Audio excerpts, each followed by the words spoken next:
রাজচক্র সংবাদ পত্রিকা আজ 25 বছরে পদার্পণ করেছে। রজত জয়ন্তী বর্ষের এই অনুষ্ঠানে আমাকে আবৃত্তি পাঠ করবার সুযোগ করে দেওয়ার জন্য আমি রাজচক্র পত্রিকার সম্পাদককে ধন্যবাদ ও প্রণাম জানাই। মঞ্চে উপস্থিত সকল গুণীজনদের এবং উপস্থিত সবাইকে আমার বিনম্র শ্রদ্ধা ও প্রণাম জানিয়ে আমি একটি আবৃত্তি পাঠ করছি।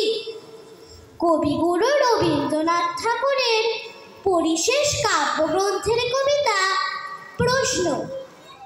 ভগবান, তুমি যুগে যুগে দূত পাঠাইছ বারে বারে দয়াহীন সংসারে, তারা বলে গেল ক্ষমা করো সবে, বলে গেল ভালোবাসো, অন্তর হতে বিদ্বেষ বিনাশ।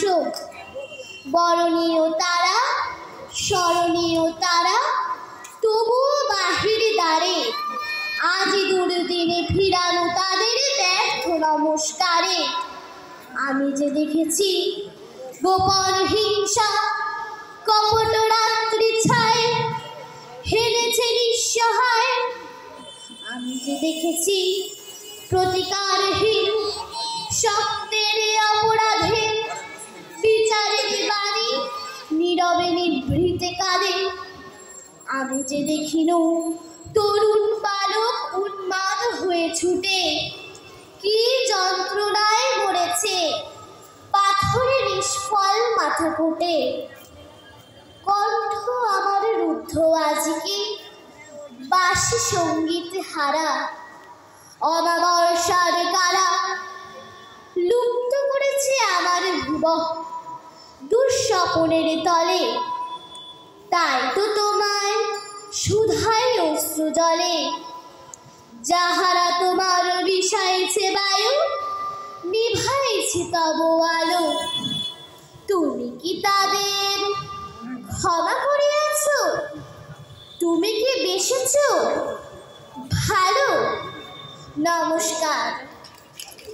ধন্যবাদ স্মিত গঙ্গোপাধ্যায়কে।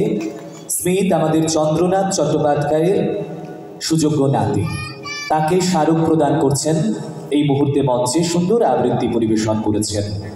তাকে একটি পুষ্পস্তবক আমরা প্রদান করবার জন্য অনুরোধ করব আমাদের আজকের মাননীয় প্রধান অতিথি প্রাক্তন বিধায়ক শ্রী শঙ্কর সিংহ মহাশয়কে। স্মিতকে অভিনন্দন জানিয়ে আমাদের মাননীয় প্রধান অতিথি তিনি এই পুষ্পস্তবকটি প্রদান করছেন। সজোরে করতালি আশা করব আপনাদের সকলের কাছ থেকে। সঙ্গে